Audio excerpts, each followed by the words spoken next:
Morning, Maranatha, chapter 269, September 26. No martyrs after probation closes. He shall call upon me, and I will answer him. I will be with him in trouble. I will deliver him and honor him. Psalm 91, verse 15. The people of God will not be free from suffering, but while persecuted and distressed, while they endure privation and suffer for want of food, they will not be left to perish. Yet to human sight it will appear that the people of God must soon seal their testimony with their blood, as did the martyrs before them.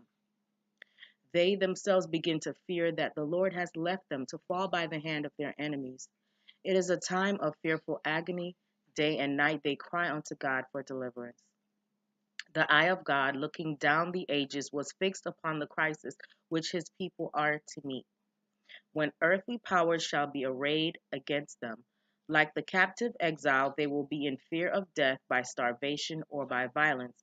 But the Holy One who divided the Red Sea before Israel will manifest his mighty power and turn their captivity.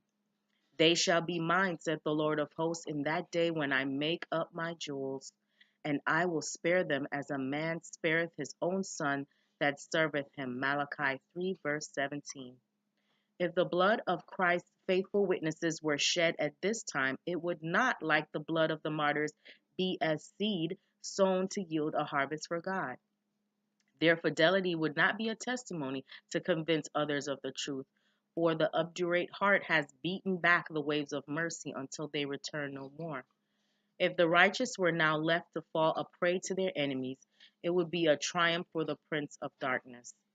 Says the psalmist, in the time of trouble he shall hide me in his pavilion. In the secret of his tabernacle shall he hide me. Psalm 27, verse 5. Christ has spoken, come, my people, enter thou into thy chambers, and shut thy doors about thee.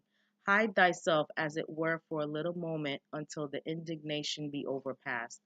For behold, the Lord cometh out of his place to punish the inhabitants of the earth for their iniquity. Isaiah 26, verse 20 and 21. Glorious will be the deliverance of those who have patiently waited for his coming and whose names are written in the book of life.